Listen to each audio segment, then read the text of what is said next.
Welcome to MamaFuel, the podcast that fuels every mama's heart, soul, mind, and body, and hopefully sparks a few dreams along the way. I'm Anne Ferguson, Chief Nurturer and Mama Mentor at the Centered Mama Project, and your host for this podcast. I'll be sharing real, raw, and often funny conversations with beautiful mamas from around the world to remind you that you're not alone and that you're doing amazingly on this wild journey of being a gorgeous woman shepherding small humans as they make their way on our beautiful planet. Let's get started. Hello and welcome to today's episode of MamaFuel, the podcast. I am beyond delighted to share this conversation with you, which I had recently with Marion Rose. She's a PhD with more than 30 years of experience in developmental psychology, psychospiritual psychotherapy, and conscious parenting. She has a 16-year-old daughter and an 11-year-old son, and she says that she's learned the most about her psychospiritual parenting from being with them. She's incredibly passionate about helping mothers be more compassionate with themselves, their children, and their calling, which is right in line with what we're doing here at MamaFuel, the podcast, and over at thecenteredmamaproject.com. Marion is one of those few women that I have encountered along this path of adulting and parenting and even entrepreneurship who is incredibly generous with her time, with her experiences, and with the lessons that she's learned along the way. I can't wait for you to hear what she has to say and to listen to our conversation, which could have lasted for hours. Let's get started. Marion, I am so delighted that you have joined us today. Thank you so much. Oh, it's such a pleasure. I'm so glad to be here. So let's get stuck right in. I would love to know, or I already have a sense, but share with anyone who's got us in their earbuds. I would love to know, what was your journey from being a woman into being a mother? Like, how was that? Yeah. Well, I had what I think might be quite an unusual way of moving into being a mum. So I had, or a mom, a mother, wherever everyone is in the world. I had a background in my 20s of being fascinated in understanding babies and children and why we are the way we are based on our experiences as babies and children. So I had this whole experience in developmental psychology and psychotherapy. So I had this kind of dual kind of road that I took in my 20s. And a lot of it was because I knew, I had a real sense for me that I really had a lot of things I wanted to heal before I became a mother. And I remember once saying to someone, I want to do like 10 years of therapy before I can become a mum. And they're like, oh. And I am really grateful I did that. And all the stuff I did beforehand was so helpful for me. But I knew it really, from working as a therapist and really understanding babies and children and the psyche. But it was very much in a masculine world. It was half of it was in a university, half of it was training as a psychotherapist. So for me, moving into being a mum, I was very resourced because I'd had years of all that listening and thinking of myself as a baby and a child. And it was actually really helpful for that first couple of years of feeling that, having a sense of my cup being very full, of being heard a lot and being able to really see things from their perspective. But really, I think for me, it was really coming into my body in a way that I hadn't before and really becoming so present and embodied in ways that I absolutely hadn't been, and really integrating all that, what I call the thinkI knowledge and the kind of theoretical knowledge to actually really living that. So I'm so grateful for the journey I took. And so for me it was really that body being here place. Before I'd always been very kind of, my friends were often men, and I was like, I don't really know, what is it like to be a woman and a mother? And I think for me that the journey of being a mother is like being, now I hang out with women all the time and I really live in that woman's world. So it was really such an initiation for me into that woman's body, world, connection, feelings, empathy, all that. So beautiful. It sounds like in a way it became a rite of passage from that what you often refer in your writing to being the thinky situations, and then the feely, being in a feely place. And so that transition from thinky academia, to feely. And body. And presence. There's nothing like having a baby, is there? To me, it was the experience of like, it's, here and now, there's here and now, and all the thinky stuff kind of, it's, doesn't. Yeah, it's so almost in that situation, it's for other people, right? The thinky there's like a space that's created in which there is no thinky. It's really for you feeling and being and experiencing, and all the people around you, whoever they may be, will be doing the thinking. You are in this really primal state, aren't you? If you have a natural birth, which I didn't, but having that experience is like nothing else, isn't it? Yeah. And actually, you're reminding me, this may be totally random, but I was really into a guy called Ken Wilber. I don't know if you know of his work, and he's very thinky, and he really categorizes the whole of human experience, and I loved his work. And then after I had my daughter, she's 16 now, and I went back to read some of his, and I literally could not read it. I couldn't even, it was like, I couldn't go that thinky anymore. It was, interesting. Interesting that it's a beautiful progression, isn't it? Because we are all of these things before we become mothers. We are artists and creators and academics and dancers and dreamers, and we're whole beings. And it doesn't, often we'll hear people use language around, I want to go back to how I was, or I remember when I used to, and I need to start doing these things again. And it's a language that I feel a little sad when I hear it, because I think, well, actually, you still have all of those resources and experiences. They didn't disappear because you became a mother, especially if you dedicated yourself full time to being a mother, which is sometimes a choice that's made because there is no other option. Sometimes it's a choice that's made because we have the delightful capacity and opportunity to choose. But if you've dedicated yourself 100% to being a mother, there's a lot of language that can be heard around, I'm just a stay-at-home mom, or I'm just raising my kids.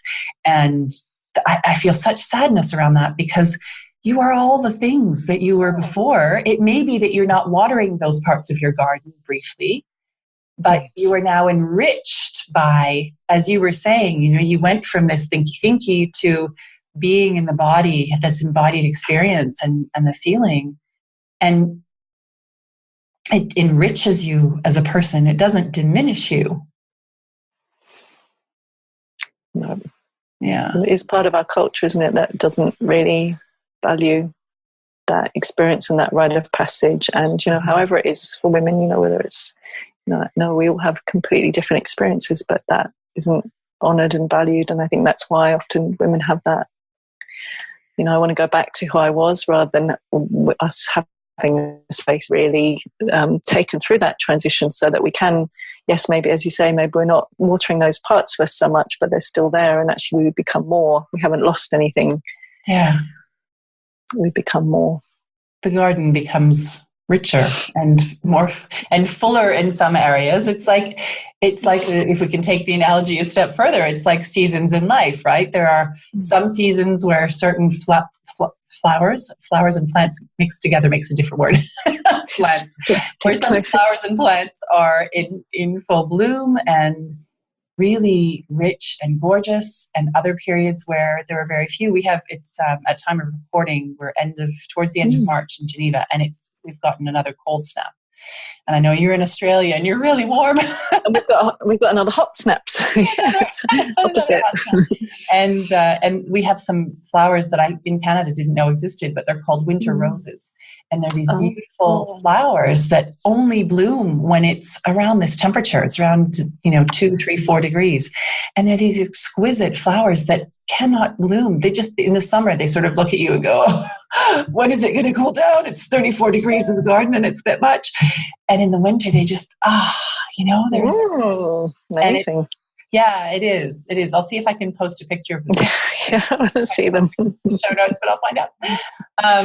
And it's like that, isn't it? That this valuation, this devaluation of mothering, and this devaluation of our roles as accompanying people to new humans. I mean, what is more important than it's pretty amazing, isn't it? Than shepherding new beings into this world and helping them live to their potential and helping them, this generation of children that is coming up. I look at my 8-year-olds and my 10-year-olds, and a friend of mine talks about indigo children and crystal children, and she explains to me a little bit about what is believed around that kind of age range. And they're exquisite. I mean, all children are exquisite, but I happen to know more about this particular age range, and they're exquisite beings, right? And you, with your daughter, who is, for anyone who isn't familiar with you, you have this absolutely ethereal, exquisite being as a first child, who is now expanding into all of these incredible talents that she has as a dancer and otherwise. Can you talk a little bit about what that experience has been like? Of, you've got 16 years under your belt. That's a lot of job experience, Marion. Yeah. The thing I found so interesting, I don't know if you found that, is who I thought I was going to have as children, and that kind of paradox of both knowing them forever and being constantly surprised by the uniqueness of their own being that's constantly coming through. I don't even know if that, I'm imagining you are understanding because you're nodding, but that paradox to me is so wonderful and surprising. So, I'm constantly surprised by these beings. I find that so two things that you've just triggered with what you've just said. One is, I realize constantly the surprises for me are less about knowing them so well and then constantly being surprised. For me, it's constantly being reminded that I only know a part of them, and that the part of them that shows up with their friends, and the part of them that shows up at school, and the part of them that shows up in different situations, I'm not privy to. And I sometimes find myself feeling a little sad that I can't just accompany them as a little sprite on their shoulder, invisible, unspeaking, totally not influential, but just as an observer of how they're evolving out in the world. Because within our families, we tend to have, as we had with our parents, we tend to have patterns, right? And so how that plays out, those patterns that are perhaps repeating despite our best intentions to keep everything open and flowing, we miss out, I'm realizing, on parts. And as they grow and as they become more independent and as they flourish, they take the space that they need, which is amazing. And there's a part of me that so wants to witness that, I want all the things. Yeah. It's impossible. Yeah, and as you said, I think of that. I think because you're talking about reflecting back, and I reflect forward, like when I'm not going to be here anymore, there's going to be things, we can have our theories about what happens after we die, but they're going to experience all this. They're going to be all these different ages that I'm not going to see, and it's like, very. I'm a bit speechless, but you set me to thinking that really is incredible, isn't it? It is. We get this window in this aspect of their lives, and really it is just a window.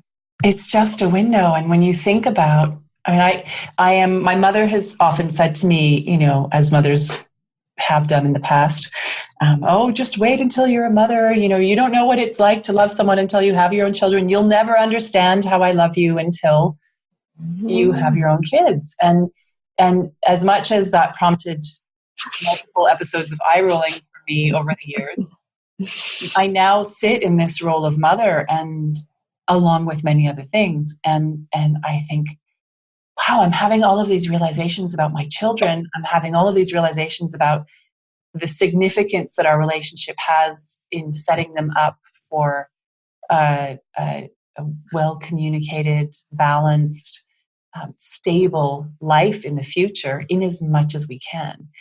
And yet, it's not often that I take that perspective and shift it back and look at my mother and my father and think, wow, I bet they had these same realizations too. Maybe they didn't. I don't know. Unfortunately, I can't ask my father anymore. I can't ask my mom. And I probably will. We're seeing her this summer.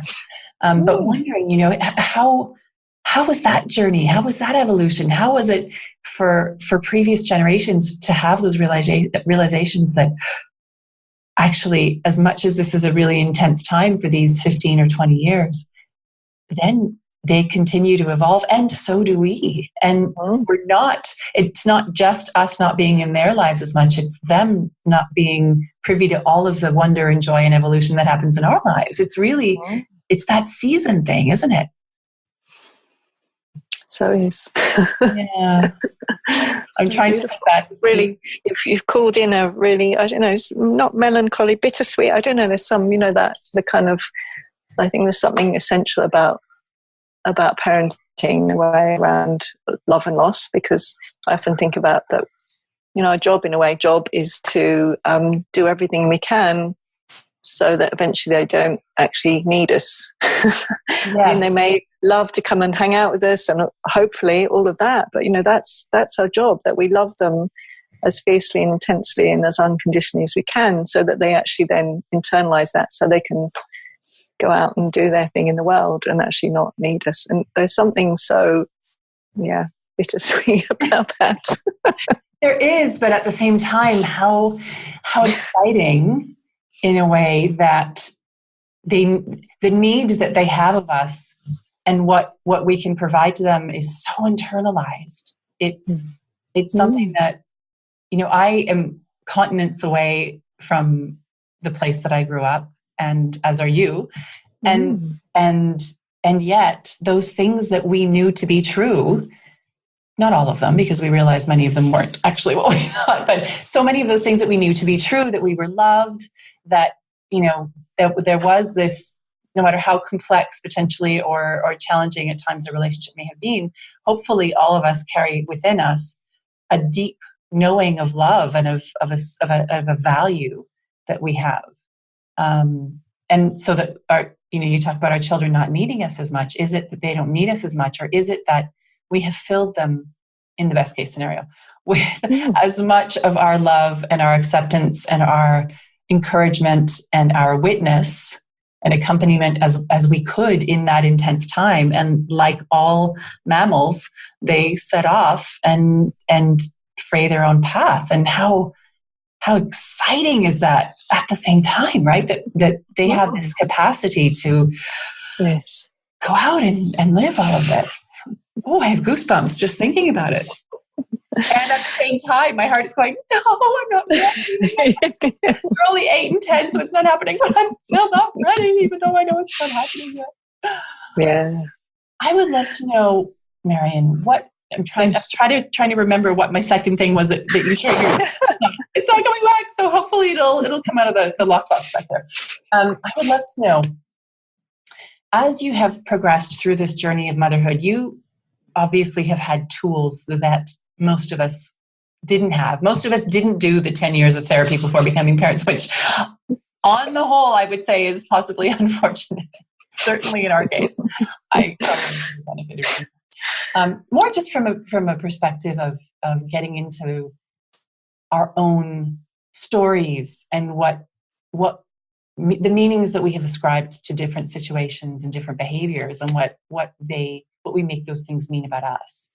And when we're able to not do that, my experience with my girls, which is infrequent, I confess, is that it liberates them.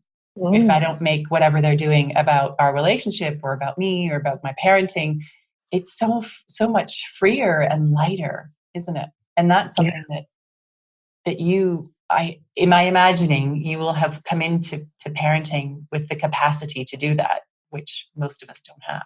Is that right, or am I just? I think, I really do have that sense of being filled up. For at least the first couple of years, it kind of got, I think, as it got further away from that 10 years of therapy and my cup got emptier, it got harder. And through my ex-husband, that got really hard. But that, it really did set me up well. And it's funny, I made a podcast today about projection, and I was really seeing how I was using the metaphor of that we have all these experiences, unheard, unhealed experiences, and I still have plenty of and often with our children and partners and friends and things, but particularly we're talking here children, where they'll say things or do things, and in that moment they become, maybe they're not listening to us. We're asking them repeatedly to do something, and they're they're turning their heads away and they're whistling or whatever, and they basically start playing a movie of you never listen to me. So that might be that our dad never listened to us, or a teacher that never listened to us, and we're projecting this movie real over the top of them and not really seeing them. And I just see that for me, mothering is one of the most amazing opportunities for healing our past hurts. And I speak to many people who've also done lots of therapy before becoming mothers, and they kind of go, oh, I've sorted it all out and I've healed all the stuff, and then it's like it's a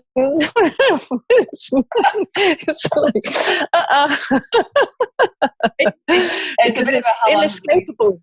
Yeah, and it's that piece of string, isn't it? There's that beautiful British expression of how long is a piece of string? As long as it can be, and it may never end, and that's okay.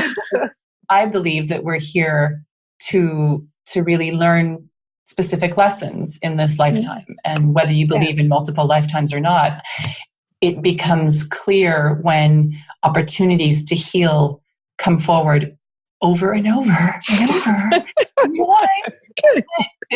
There it is again.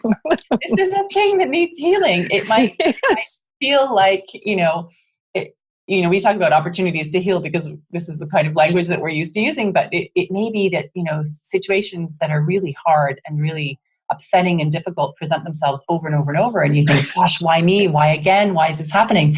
And I really do experience and learn from you and from other people that I turn to for inspiration and learning, that it's an invitation. It's an invitation to heal.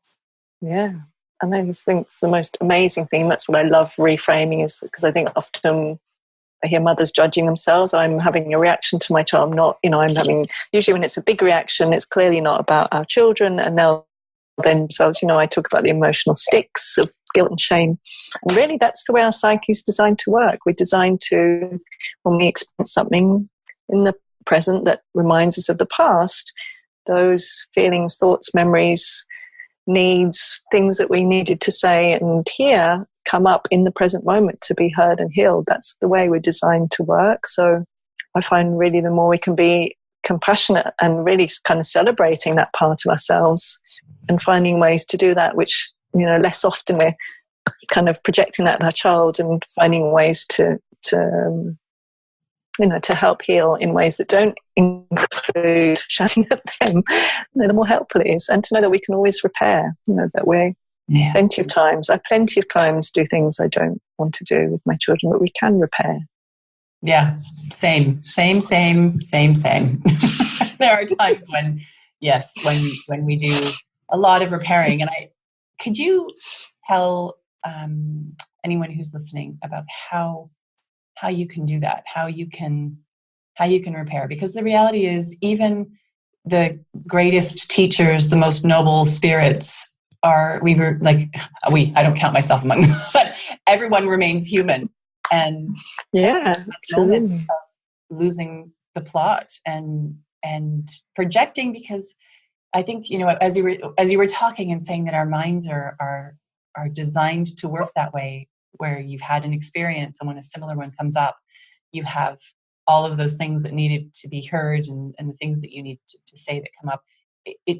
I just suddenly had this flash of a small being who learns in the wild that a certain predator is dangerous. The reason we're programmed that way is because the next time you see the predator is still dangerous. So absolutely. Yeah. So how can we accepting that there will be times when we will be. I love what you say, because to me that's part of it. Is I really love to embrace and appreciate all these parts of us that keep on repeating things, because we did it for exactly that, usually for survival, to be included in our family, to be loved in the culture that we're in. We absolutely had to do that when we were younger. So really, that's why I love embracing and celebrating, appreciating these parts of us that do these things. We may find them annoying and painful in the here and now, but the original intention was always protection and care for ourselves. So I'm sorry to interrupt, but that's one of my particular passions. It's like, yes, they're there to protect us and care for us. Yeah. And like anything, any being, any aspect that is here to protect us. I mean, I see this with my kids and with mothers generally, that we will often get into this situation, and fathers as well, that we'll get into a situation where we're reaching out to protect our kids, and often the reaction is, as they get older, mom, dad, leave me alone, hands off, for anyone who's listening instead of watching. Shoulders up, hands up, leave me alone. And over time, if we don't manage to calibrate our protection instinct in a way that is appropriate to their age and their development, then it starts to really have an impact on the relationship, because we're probably triggering feelings of not being seen and witnessed, and of encroaching on space. They don't need us in anymore. So can you talk a little bit about how you can repair? Because, Oh, sorry. Yeah, I knew we'd gone off. I'd taken you off track, I think, a couple of times. Repair. I think, to me, I always like to remember the thing I think that often happens with children is when something painful happens with us, is that they will take responsibility. They will think that something they've done or there's something wrong with them. So I usually like to say some kind of words that I aim to take responsibility. That wasn't about you. To apologize, and I always talk about apologizing without guilt. I know that's kind of a developmental process. So it's taking responsibility, but without doing that, I'm a terrible mother, that I've done this and I should never have done this. Simply, I'm really sorry that I spoke to you in that way. And that was nothing to do with you. I had some really big feelings bubbling up. And, that's the thing I think is really helpful. And the younger our children is also, we're talking about the thinkI thing, I talk a lot about attachment plays. The younger they are, the more likely that the thinkI part, the apology I think is important, and the words, but often we'll need to repair through play or through listening to their feelings. So if they're, for example, if they're crying or they're upset, rather than trying to, bring in our need to apologize, is listen, listen, I hear you. Did you feel scared? I'm right here, I'm listening, so that they get to heal through the crying or through the sharing how they felt. And with attachment play, we can, again, especially with younger children, we can, I don't know, if we spoke in a loud voice, we can see if they want to play a game where they maybe have a puppet who's got a loud voice, and we pretend to be scared and they're chasing us around the room, and they're, I don't know, it's a puppet dog that's barking, and we're kind of going, oh no, and they're chasing us around. And if they're laughing, that's part of the healing process, because laughter releases fear and powerlessness. Another thing you can do is kind of replay the situation. So I did that with my son today. So you can kind of go, okay, let's rewind. This is what happened. And you can either be playing and be a bit silly and goofy, or do and say what you wish you had said and done. Those are some things that spring to mind. Do you think of anything else? I will often ask my girls how it made them feel. And that, I guess, is more of a thinkI way of coming around to it. But I will say to them, I'm really sorry that, and for me, it's usually the pressure cooker that gets to the point where it, is the pressure is too much. And instead of turning in towards the pressure and loving myself and giving myself the reassurance and the calm, it frightens them. And so recently, probably about 3 weeks ago, there was a moment where, and it's almost always around the two of them fighting with each other, because sometimes the escalation is really, feels so dangerous to me, not consciously, but in my body. It feels so dangerous to me that someone is going after one of my babies. it happens to be my other baby. So that's where things get complicated. And so I feel this really desperate, agitated need for them to stop, just stop, that they stop this aggression and this violence, because it feels really, really dangerous. And it feels like, the movie that gets played over that is my family is going to shatter. They're going to hate each other and they will never remain friends, and they'll be alone the rest of their lives when I'm gone. This is the movie, right? I'm being very, very transparent. Thank you. I love hearing it. Yeah. But it's not comfortable. And I think sibling rivalry is something that, how many books have been written about sibling rivalry, and how many mothers will you hear talking from a place of real suffering about how it's so difficult to witness and never mind hold space or help heal whatever is that's going on in there. Yeah. And so I was rather vocal. I came downstairs like a monster, stomping down the stairs and shouted, because I needed it to stop. Not them. They were kind of working their way through it. I needed it to stop. Yeah. And after it was over, we were in the car, and I said, how was that for you? Because my little one had her hands over her ears, and my big one was sort of starting, and I had sort of finished my rah and come upstairs and given myself about 5 minutes to calm down. And I then went downstairs and I said, wow, that was a lot. And I could see that you were really scared. Tell me how that was for you. And there are tears. And then there was, my little one said, I don't want to make you feel bad. And I said, well, I'm asking. And I'm now the grown up again. So I can hold this space. Tell me how it was for you. Well, I don't really like it when you do this because I was really scared. And then I don't know if I can come and talk to you because I don't want to bother you. And then I don't, so it's so really lovely. Yeah, it's an opportunity for them to say how they're feeling. I will also do a check-in at the end of the day without it. It's a fine balance between belaboring it and making them come back to something that they just want to let go, and giving them an opportunity to say, is there anything that you want to say? Yeah. How are you feeling now? And we talk about, when they were really little, I started talking to them about the strings that connect our hearts, that we have these these beautiful invisible strings that connect my heart to yours. And sometimes there are things that I will do that will detach those strings. And sometimes there are things that you will do that will make it feel like we've detached our strings. So I'll check in and say, how are the strings feeling? Are they, well, they're still feeling a little bit detached. Okay, well, what do you need? And sometimes I don't know, or we'll just have a big cuddle, or we'll have another cry, and once they will say to me, the strings are attached now. Or sometimes my little one will say, they're attached, but I'm not really sure it feels like they might come detached again. And so, and so we have those, whatever it is that anyone listening might have as a way of doing that. Yes. I think whatever works in your family is the best, right? Yeah. Yeah. So great, isn't it, that we can each find these ways that really resonate for us and work for our family. Yeah. Beautiful. I love that. I would love to know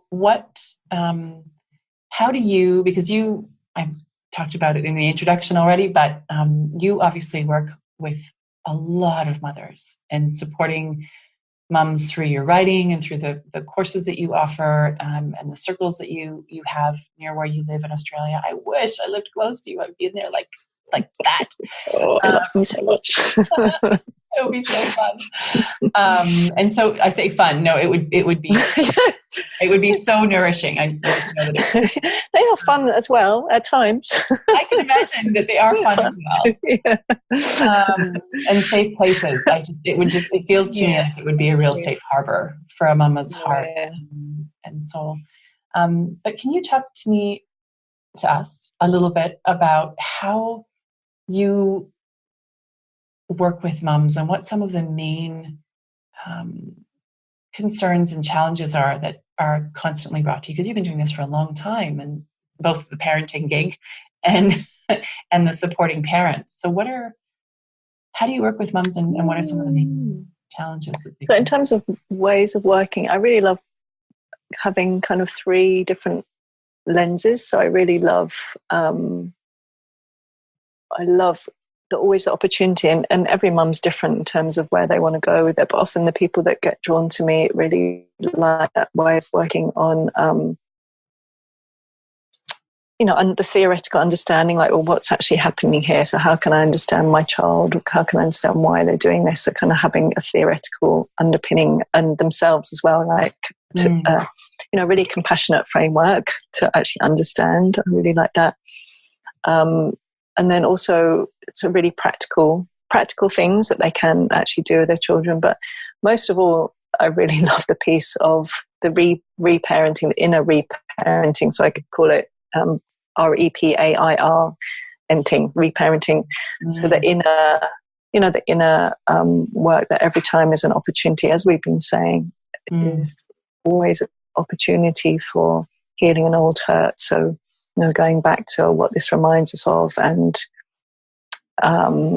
creating a new inner dialogue that's compassionate rather than harsh and punitive. I just so love that. So I really love, to me, I find it really exciting, because I never really know where anyone's going to go and which level we can go at. And so I love those pieces. And in terms of what people bring, in terms of themes, I cannot really say that there's a general thing. It just seems to be like, anything and everything that ever comes up around being with a baby or a child.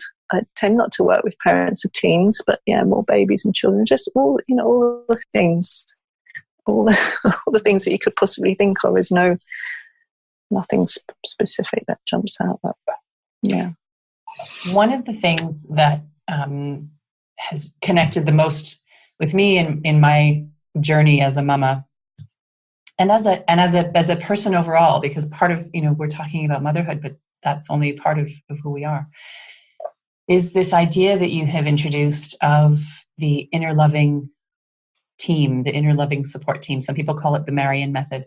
And can you tell us a little bit about, to anyone who's never been introduced to that, what is that and how does it work and why is it so powerful? Because my experience is that it's so powerful.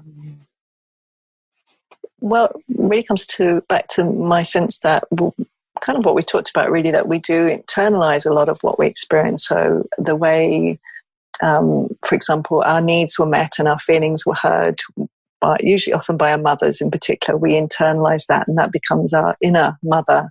And that affects us in terms of how much, and also how she responded to her needs and feelings. And if we didn't have a mother around, that will also impact that internalized piece we have. And that really, has a really tangible day-to-day impact on how much we respond to our needs and our feelings. And the same with our father, and it's different. So our father is more about usually encouragement and support and taking action in the world, and knowing that we have gifts to share, and that piece. So for me, there's 4 elements in our inner loving crew, but everyone has a unique inner loving crew. But for me, it's the inner loving mother, inner loving father, inner best friend, and inner beloved.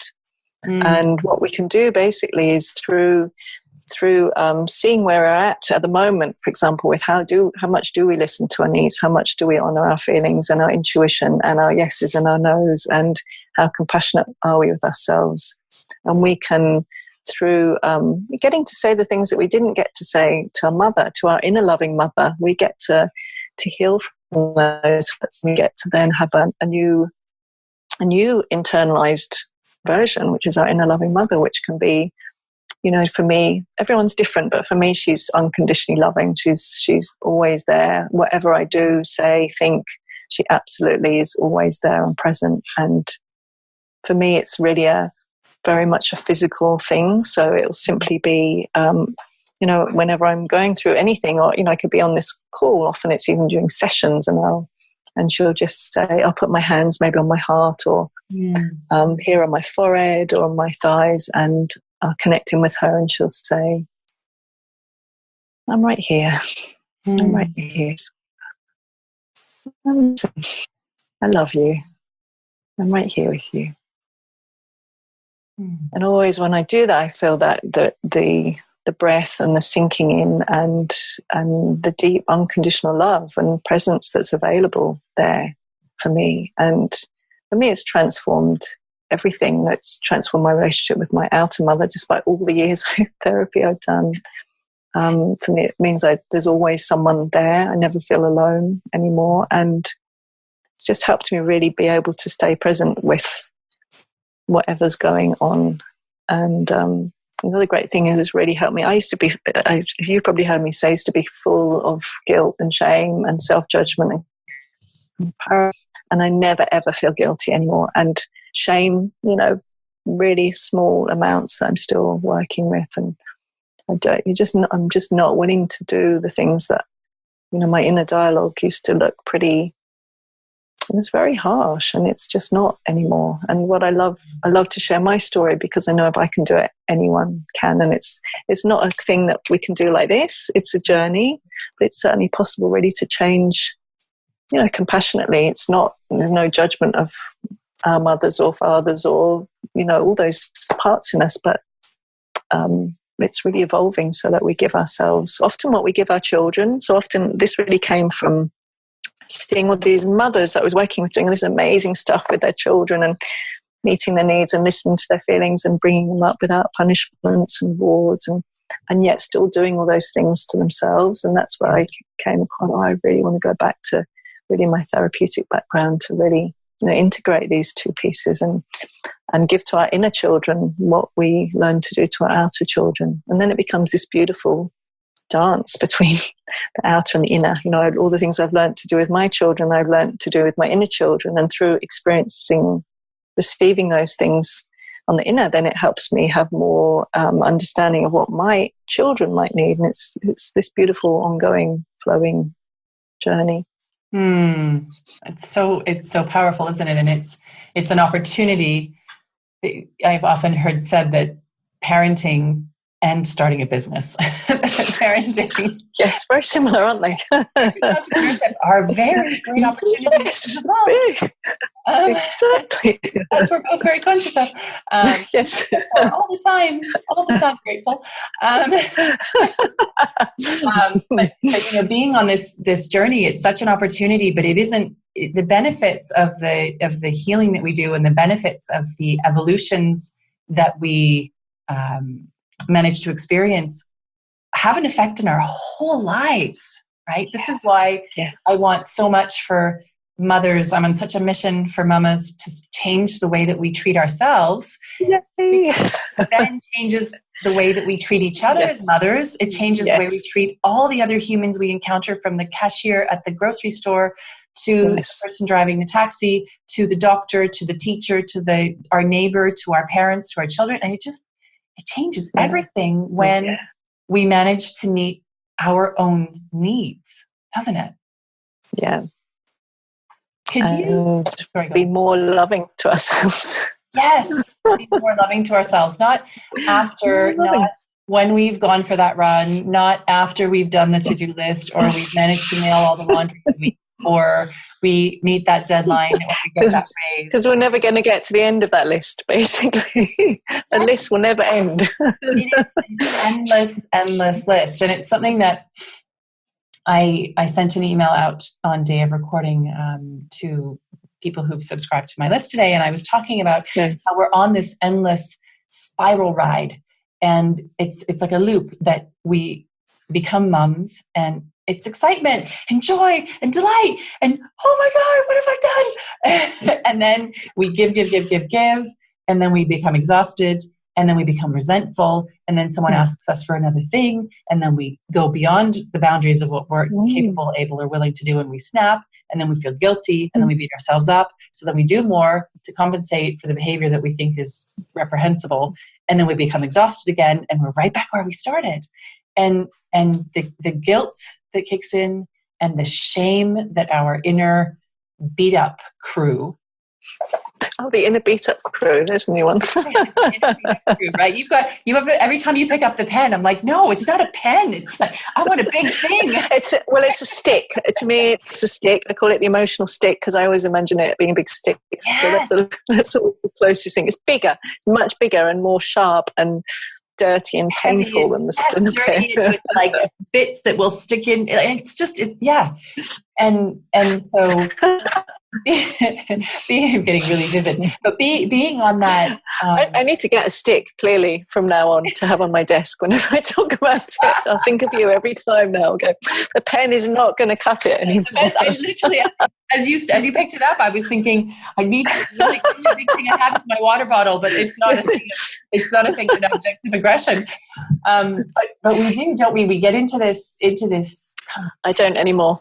I used to, but I don't anymore. And I'm only saying that because I really want to let people, because I used to think, well, that's it. It's just how it is. That's who I am. That's, the inner dialogue. I'm sorry to interrupt, but I really need to say that because I really want, we have such a shared passion here, don't we? That actually really doesn't need to be like this. It doesn't. Yes. It doesn't. It doesn't need to be like this. And also, I'm so glad you interrupted. Interrupt away. I'm very happy for you to interrupt and interject and contribute. Sorry.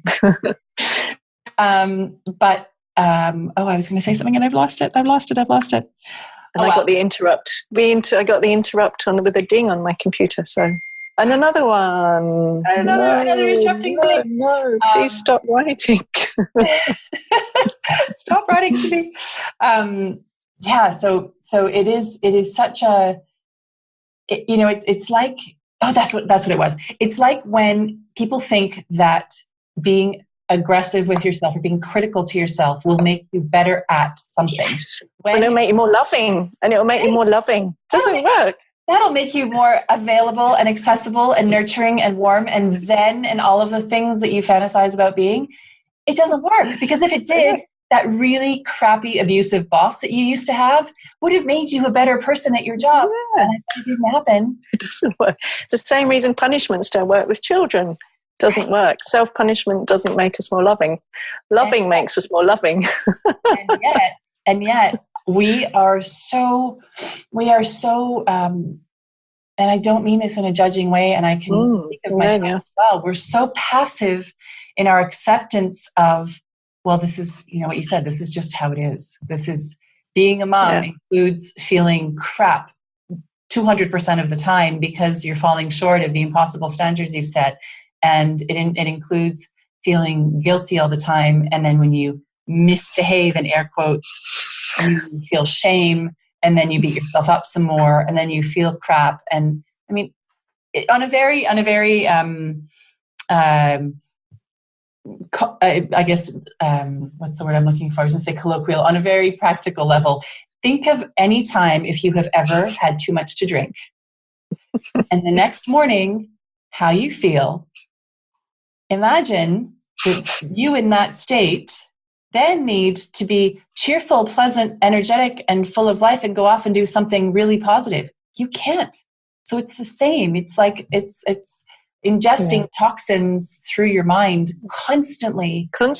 And that's why I talk about the emotional sticks, which this doesn't work for anyone. Here you go. How about this? This is for my Thermomix. It's like this. We're going to have big emotional bruises.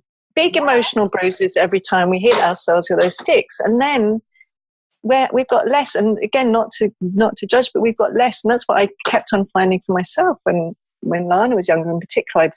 I'd judge myself, I'd feel guilty when I didn't do something, or I did do something I wish I hadn't done. And then I was less available to her because I had all these emotional bruises of the guilt, shame. And I realized eventually, this is actually exactly as you say. It doesn't, it's the opposite, it has the opposite effect of what we hope it does. It doesn't work. So old-fashioned. It doesn't. So old-fashioned, it doesn't work. And also, you were just saying that it made you less available to your daughter. Yeah. Who wants to get into a situation where you're going to be bruised and harmed and cut? And nobody. So what happens, instead of what I see often with the mamas that I work with, and myself, right? I am not leading from the stage here. I am leading from the circle. I'm in the circle on the journey. Very flawed human, and that is okay, because this is what it is right now. Join the club. And it's an evolution, right? We all are. Yes. Yeah. And so there are times when it is so much easier for me to be here in my office than it is to be interacting playfully with my children, because all of that stuff comes up. All of those stories that I project on them about I'm not available enough, or I don't play, I don't laugh enough, I'm not fun enough, I'm not silly enough. You know what? It's just, instead of hearing all of the criticism, which is the thing that needs to stop, it's easier to be in my office working, or it's easier to be busy making dinner, or it's easier to be than it is to be subjected to the constant barrage of inner toxicity, which has nothing to do with my children. They're just delighted that I'm playing a game with them. They don't care. They don't know all that. They're not carrying all that crap. They don't see my stick and all the stuff, but they feel it. And what happens is that they then, I see it in them both, that they have internalized on some level that they are not enough, and that they have done things wrong, and that they need to make up for certain behaviors. One of we're very good at accepting all feelings. So we have lots of, we have occasions of yelling, and we have big tears, and we have frustration, and we have stomping feet, and they're just feelings that are passing. And so all of that, I'm very proud that we have created the space for that. And also there is still this patterning of I've done something wrong, and what to do with that, and sitting in that discomfort. So there is still journeying to be done. So I have too. I've had a few more years than you, so I'd love to talk to you again in another 6 years. And I've certainly got, always more to heal. And as I say, there's most days I do something. Maybe not most days. Sometimes it's every day, but yeah. And so with you. Yeah, it's part of being human, right? And it doesn't mean that we should give up. No, the opposite. Right? The opposite. Because it does get easier. It does get easier. It does get easier, and the less of these makes things a lot easier. Yeah. And what I love, again, but that's why I think, and I love the thing that's never too late. Like I know every time I shift something in myself, I'll see a shift in one of my two children. So like, as you said, with your daughters, every time we do some inner work and we love ourselves a bit more, that has kind of osmotic effects on them. Often I think I'm doing something and I think, I need to help them do it. And then I'll do some piece and that's just shifted for them. So it's really, I love sharing that too, and I know you do too, is that I think we can think doing our own work, people might have judgments about that, but there's nothing more profound than doing our own inner work. It really, because they live in that sea of our inner world, they can feel it. So it's a wonderful thing to so do. True. It's one of the messages that I repeat over and over again is to, when you take time to love yourself, when you take time to show yourself kindness, it means your kids don't feel like they have to. And receiving kindness and receiving love and being taken care of by your children is possibly a little heavy for them. And it's not really the place that most of us... It's not their job. It's not their job, right? Their job. It's not... I was trying to not be too categorical, but it's not their job, right? And like I said, when you take care of yourself, it means your kids don't have to. It means they don't carry that weight. It means they don't carry all of the responsibility. And I will often say to my little one, who's very nurturing, I love you, and this is not your job. Your job is to be 8. So great. Should be carefree, and you can, have all the space to be silly and learning, because it's my job to take care of my inner 8-year-old who is very... Yes. So my job. You do you, and I'll do me, and we'll meet somewhere in the happy land in between. The more you do your inner work, I love that. less they feel they have to do it for you. And the less they internalize and the less they carry, they will still carry plenty, but they'll carry less than us. And the more we do, the less they're carrying on to need to work with. So, Marion, I could talk to you forever. I know, it's so fun. I'm so loving connecting with you. I so love your work. It's so wonderful. Well, thank you. I received that very gratefully, and likewise. And my last question, which is the only question really that I ask everyone that I speak to, is where do you find your mama fuel? Where do you fuel your heart and your soul and your mind and your body and your energy? for me, it's the beach. I feel so grateful that I moved to the other side of the world, and that pretty much all year round there's this beach where I can take my shoes off and put my feet in the sand, feel the water, and feel expansiveness, and that pretty much will do it. And for the mini moments because it's a drive to the beach, I have a hammock out on my deck, and we have some big trees in the next door neighbour's garden, and I do little mini me moments, and I lie in the hammock and look at the trees and imagine the hammock is my inner loving mother supporting me and holding me, and look at the trees, and that works pretty well too. Oh, I have goosebumps just listening. There's a couple. I've got, I have a few others, but they're my top two. So good. So for people, anyone who's listening, Marion is one of the places that I go to for my Mama Fuel. Oh, thank you, lovely. I'm so touched. It's true, but it's for inspiration and witness and understanding and compassion, because you model self-compassion and you are so generous in your sharing of your experiences and your evolution. And when you're having a really feely day and you write about it on your Facebook page and share, the process, the description of how you access and welcome in your inner loving crew is, having read many times about those really feely moments, it's just very powerful. So can you tell anyone who's listening where they can find you?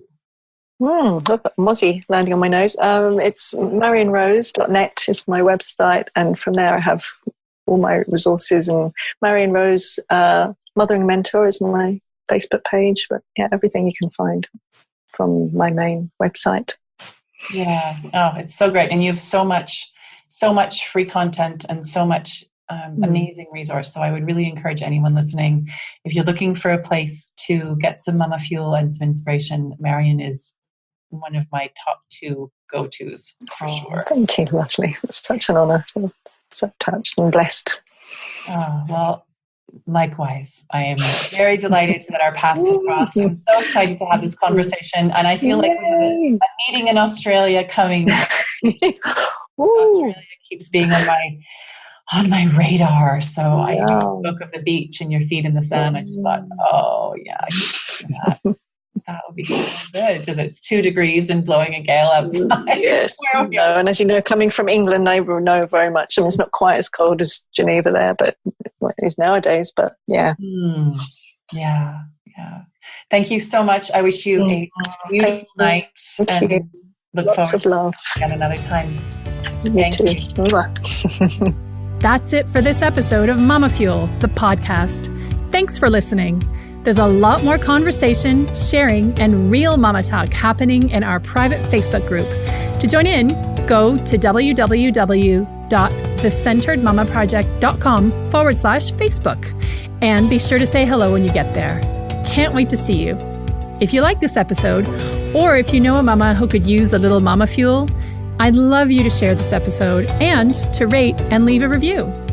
Every comment helps, and it's always a delight to hear from you. Thanks, and bye for now.